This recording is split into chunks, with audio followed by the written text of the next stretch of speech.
Hello, good evening साथियों। Hi guys. आज आप लोग को शैक्षिक मूल्यांकन के बारे में बताएंगे। और आपका शैक्षिक मूल्यांकन की 5वीं क्लास है। 5वीं क्लास है और आपको चौथी क्लास में मूल्यांकन के संज्ञान पक्ष के बारे में आपको बताए थे। मूल्यांकन के संज्ञानात्मक पक्ष के बारे में इसमें टॉपिक सब हो गया था। चौथी क्लास में ज्ञान, बोध, अनुप्रयोग, विश्लेषण, संश्लेषण, मूल्यांकन, ये सभी बातें आपको हम बता दिए थे। अब आज आपकी 5वीं क्लास चलेगी। चौथी क्लास तो खत्म हो गई थी और यहाँ तक आपको पूरी बातें बताए थे।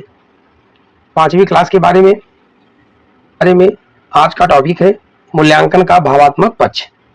मूल्यांकन का भावात्मक पक्ष। तो भावात्मक पक्ष के बारे में जानिए साथियों। देखिए, भावात्मक पक्ष का संबंध आंतरिक व्यवहार से होता है।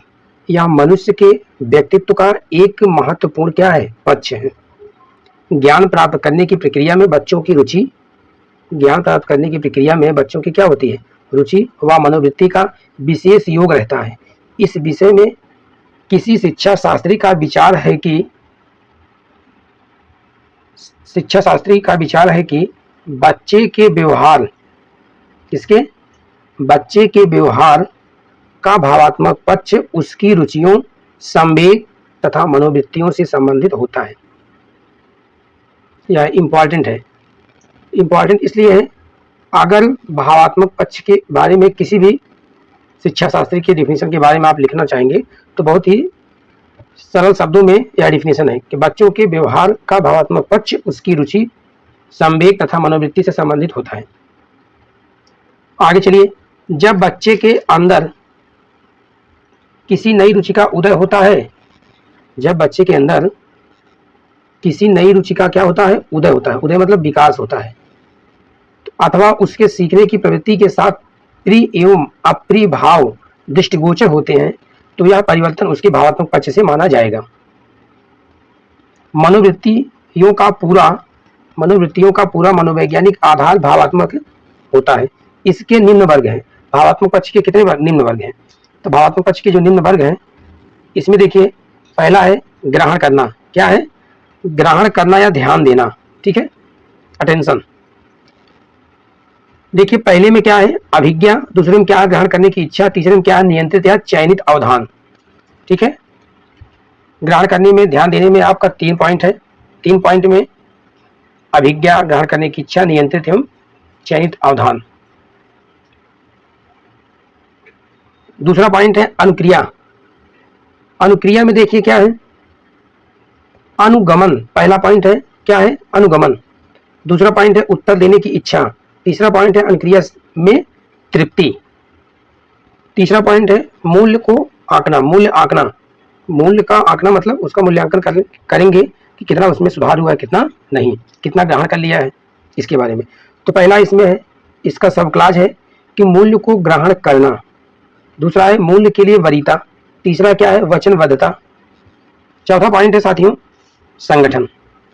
संगठन में क्या है, मूल्य का संप्रत्ययन। क्या है, मूल्य का संप्रत्ययन, इवैल्यूएशन ऑफ कंसेप्चुअल। दूसरा पॉइंट है मूल्य पद्धति का संगठन। मूल्य पद्धति का संगठन। पांचवा पॉइंट है मूल्य द्वारा विशिष्टीकरण। क्या है, मूल्य द्वारा विशिष्टीकरण। इसमें क्या है, सामान्यीकृत विन्यास, लक्षण, वर्णन। भावात्मक पक्ष जो है 5 पॉइंट क्लियर हो गया होगा। अब जो है अगले कौशलात्मक पक्ष पे चलते हैं। कौशलात्मक पक्ष अगला पॉइंट टॉपिक रहेगा आपका। कौशलात्मक पक्ष में इसी को क्रियात्मक पक्ष भी कहा जाता है। मूल्यांकन का कौशलात्मक पक्ष का दूसरा नाम क्या है, क्रियात्मक पक्ष भी है। कौशलात्मक पक्ष मुख्यतः मांसपेशियों एवं आंगिक गतिविधियों से संबंधित है। अगर क्वेश्चन पूछेगा कौशलात्मक पक्ष या क्रियात्मक पक्ष मुख्यतः किस गतिविधियों से संबंधित है, तो आप बताएंगे मांसपेशियों एवं आंगिक से संबंधित है। जो किसी कार्य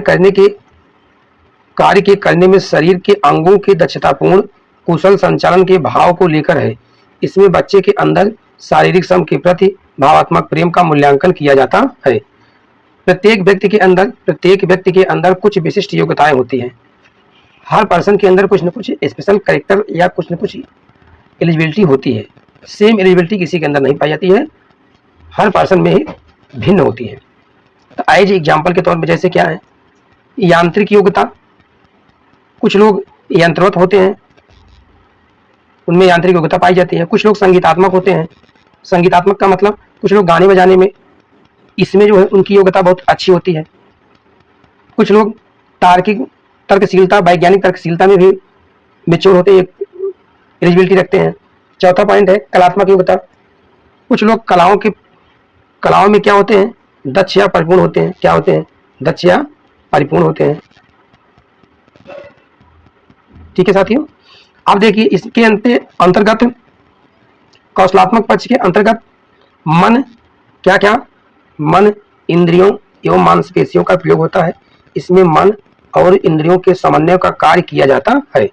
तो देखिए कुशलता का वर्गीकरण, कौशलात्मक पक्ष में कुशलता का वर्गीकरण क्या है साथियों, कुशलता का वर्गीकरण में सामाजिक कुशलताएं हैं, सोशल, दूसरा है यांत्रिक कुशलताएं, तीसरा है गणितीय कुशलताएं, चौथा है भाषा की कुशलताएं।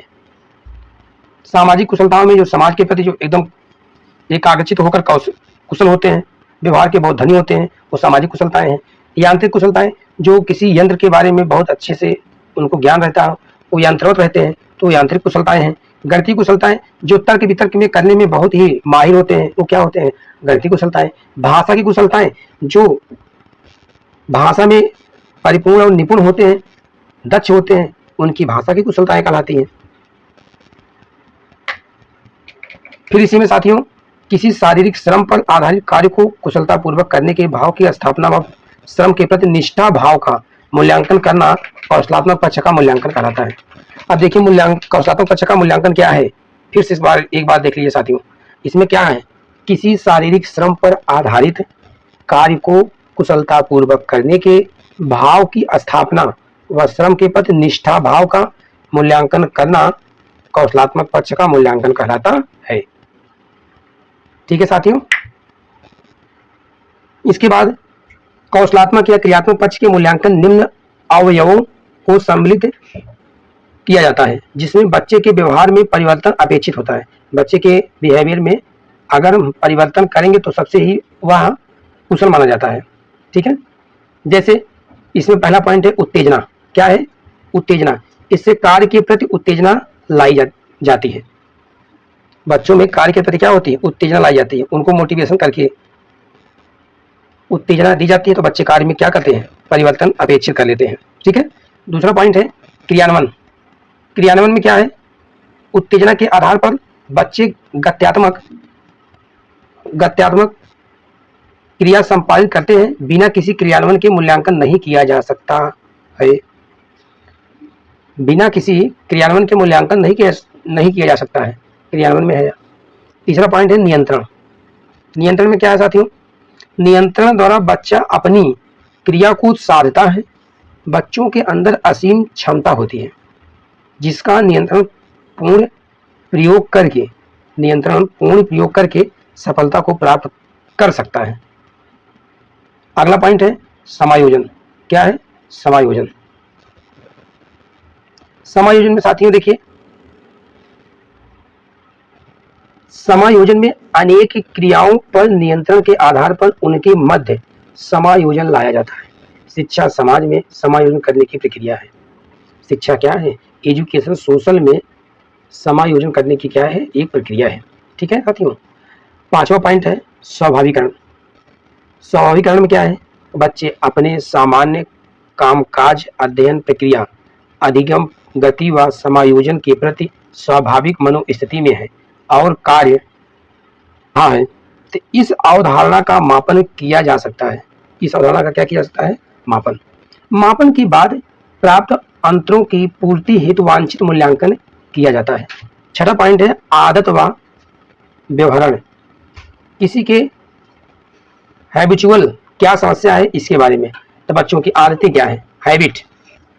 बच्चे की आदतें व व्यवहार, बच्चों के हैबिट और बिहेवियर के बारे में। तो बच्चे की आदतें व व्यवहार उसके भावना पक्ष से नियंत्रित होती है। क्या होती है, भावना पक्ष से नियंत्रित होती है। यदि उसका व्यवहार अपेक्षित रचनात्मक का मतलब संज्ञानात्मक या सृजनात्मक, ठीक है, रचनात्मक व अधिगम जन्य नहीं है, तो उसमें सुधार लाने तथा उसे अधिगम उपयोगी बनाने का प्रयास ही कौशल पक्ष का मूल्यांकन है। कौशल पक्ष का मूल्यांकन है। कौशल में देखिए स्किल। अब देखिए बच्चों में स्किल क्या है, 7वां पॉइंट है स्किल। किसी भी कार्य को कुशलता पूर्वक करने की इच्छा व भाव बच्चे को कुशल बनाता है। किसी कार्य को कुशल पूर्वक करने की जो इच्छा और जो भाव उनके अंदर प्रकट होता है वह उनको क्या बनाता है, कुशल बनाता है। उससे प्रेरित होकर, उससे मोटिवेट होकर के वह अपने में कुशलता का मूल्यांकन करता है, जिसे अध्यापक समझता है, जिससे टीचर क्या कर लेता है, समझता है तथा अपेक्षित सुधार करता है। इसमें दृढ़ निश्चय व मनोभाव का मूल्यांकन अपेक्षित है। 8वां पॉइंट साथियों, कार्यक्रम निष्ठा। कार्यक्रम निष्ठा, तो 8वें पॉइंट में है कार्यक्रम निष्ठा के बारे में।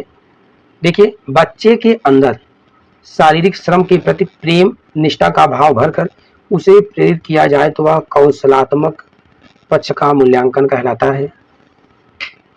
इसमें अभिनियंत्रण, हस्तकारी, कृषि, बागवानी आदि कार्य आते हैं।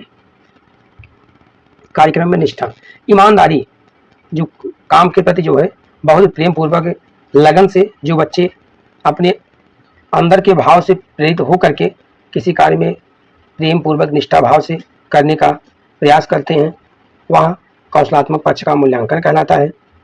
इसमें अभिनियंत्रण आता है, हस्तकारी आती है, कृषि आती है, बागवानी आती है, आदि कार्य आते रहते हैं एक कार्यक्रम निष्ठा के अंतर्गत। मूल्यांकन के प्रकार। मूल्यांकन के प्रकार, टाइप ऑफ इवैल्यूएशन। मूल्यांकन एक प्रक्रिया है। क्या है? मूल्यांकन क्या है? एक प्रक्रिया है जिससे यह पता चलता है कि कक्षा में दिए गए अधिगम अनुभव कहाँ तक प्रभावी हैं, सिद्ध हुए हैं और कहाँ तक शिक्षा के उद्देश्य पूर्ण किए गए हैं। यह जो है एनसीईआरटी, क्या है? एनसीईआरटी से, ठीक है, एनसीईआरटी से है। तो छात्र का मूल्यांकन परीक्षा के आधार पर किया जा सकता है। अगर क्वेश्चन बनेगा कि छात्र का मूल्यांकन किसके आधार पर किया जा सकता है, तो क्वेश्चन रहेगा मौखिक परीक्षा के आधार पर, लिखित परीक्षा के आधार पर। तो मौखिक और लिखित परीक्षा दोनों के आधार पर किया जा सकता है, ठीक है। इसमें क्या है कि छात्र का मूल्यांकन परीक्षा के आधार पर किया जा सकता है। तो पहला पॉइंट है परिणात्मक मूल्यांकन, दूसरा है गुणात्मक मूल्यांकन, ठीक है। परिणात्मक मूल्यांकन में देखिए क्या क्या आएगा। परिणात्मक मूल्यांकन में मौखिक मूल्यांकन क्या आएगा?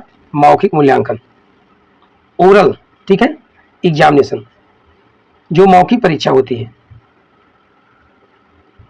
मौखिक परीक्षा का प्रारंभ ग्लेडाइडस किसने दिया था? मौखिक परीक्षा का प्रारंभ, शुरुआत किसने किया था? ग्लेडाइडस ने प्रारंभ किया था, शुरू किया था।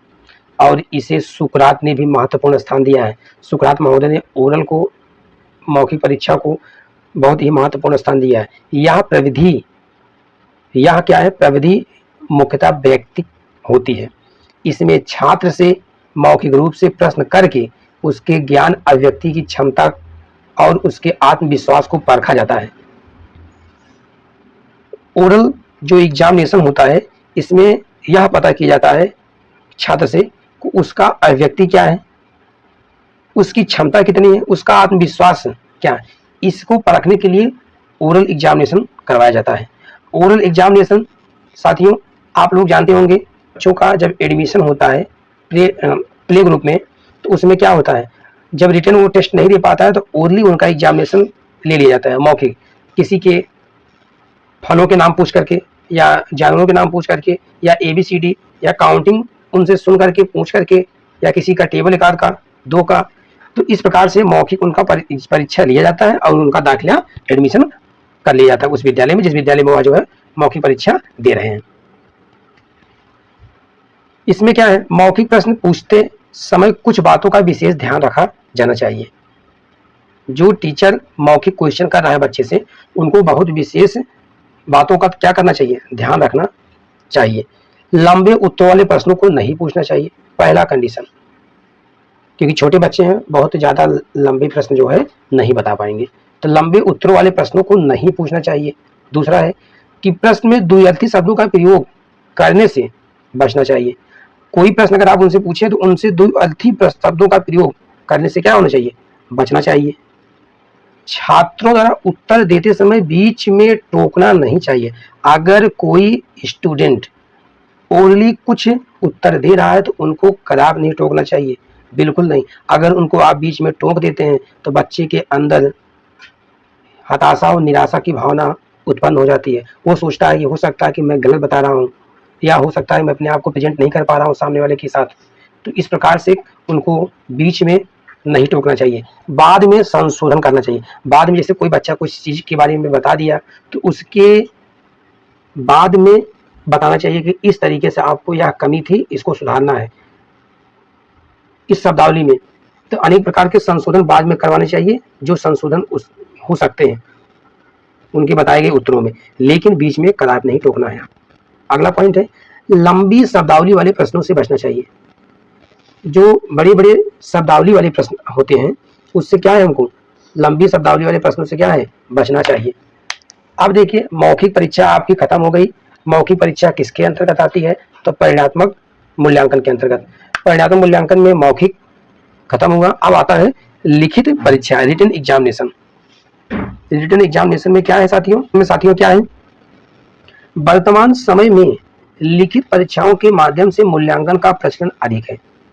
वर्तमान समय में लिखित परीक्षाओं के माध्यम से मूल्यांकन का प्रचलन अधिक है। इस परीक्षा में 4 प्रकार के प्रश्नों का समावेश होता है। लिखित परीक्षा में कितने प्रकार के प्रश्नों का समावेश किया जाता है साथियों, 4 प्रकार के। यह क्वेश्चन आता है, पूछा भी जाता है कि लिखित परीक्षा में कितने प्रकार के प्रश्नों का समावेश होता है, तो 4 प्रकार का ऑप्शन दे देगा। पहले ऑप्शन में ए में क्या है 4, बी में क्या है 6, सी में क्या है 5 और डी में क्या है 2। तो किसको मारेंगे साथियों, आप ऑप्शन में 4 को मारेंगे। तो चारों का नाम सुन लीजिए आप लोग। चारों का नाम क्या है, वस्तुनिष्ठ प्रश्न। वस्तुनिष्ठ प्रश्न को क्या कहते हैं, MCQ, मल्टीपल चॉइस क्वेश्चन, ठीक है। इसी को और नाम देते हैं, क्या कहते हैं, बहुविकल्पी प्रश्न। क्या कहते हैं साथियों, बहुविकल्पी, क्या कहते हैं, बहुविकल्पी प्रश्न, ठीक है। अति लघुत्तरी प्रश्न को वेरी शॉर्ट, और लघुत्तरी प्रश्न को शॉर्ट, और दीर्घोत्तरी प्रश्न को, निबंधात्मक को लॉन्ग आंसर के नाम से जानते हैं।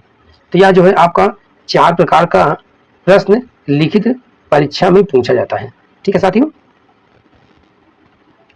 तीसरा पॉइंट है प्रायोगिक परीक्षा। प्रायोगिक परीक्षा में क्या है, प्रैक्टिकल एग्जामिनेशन। क्या है, प्रैक्टिकल एग्जामिनेशन में क्या क्या होता है, प्रायोगिक मूल्यांकन 2 भागों में बांटा जा सकता है। एक होता है आंतरिक प्रयोग के माध्यम से, इंटरनल, एक होता है एक्सटर्नल। तो इंटरनल जो प्रैक्टिकल होता है उसमें क्या होता है, देखिए साथियों, जब किसी सूत्र या अवधारणा को प्रयोगशाला में सामग्री उपकरण की सहायता से छात्र द्वारा कार्य किया जाता है, जिससे उसकी सफलता और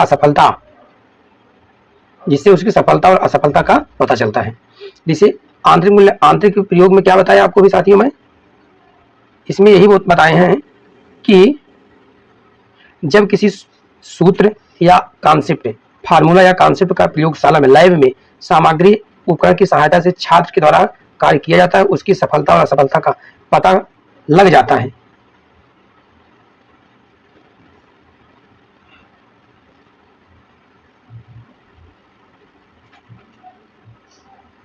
मैं कहानी का फोन करता है,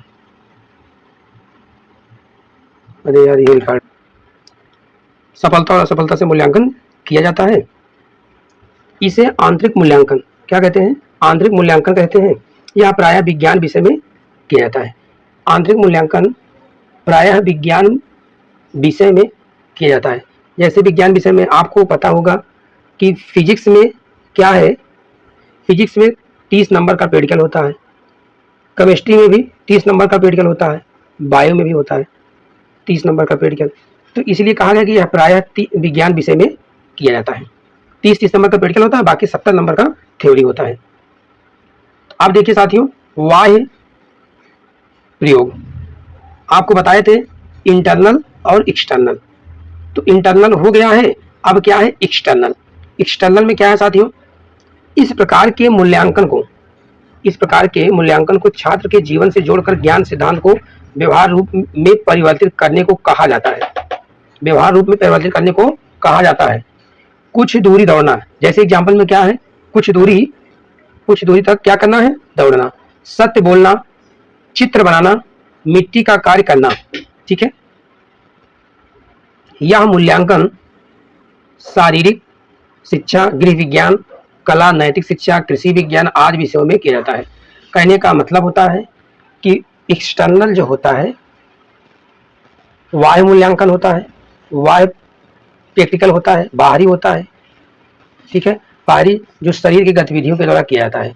और भी सब्जेक्ट जैसे शारीरिक शिक्षा में, गृह विज्ञान में भी करवाया जाता है प्रैक्टिकल, नैतिक शिक्षा में भी, कृषि विज्ञान में, शारीरिक शिक्षा में जैसे आपका पीटी वगैरह करवा करके, गृह विज्ञान में जैसे आपका कुकिंग करवा करके, नैतिक शिक्षा में मॉरलिटी एजुकेशन में कुछ ना कुछ आपको मोटिवेशन वगैरह बता करके, कृषि विज्ञान में क्या होता है, एग्रीकल्चर खेती का काम करवा करके दिखाया जाता है, बताया जाता है। ये सब क्या है, आदि विषयों में वाह्य प्रयोग किया जाता है साथियों। आज के लिए साथियों इतना ही। आपको अगला टॉपिक कल 6ठी क्लास में गुणात्मक बताएंगे। आप लोग अपने दोस्तों तक जरूर से ज़्यादा शेयर करिए और लाइक शेयर सब्सक्राइब कराइए। बहुत बहुत धन्यवाद साथियों। All the best.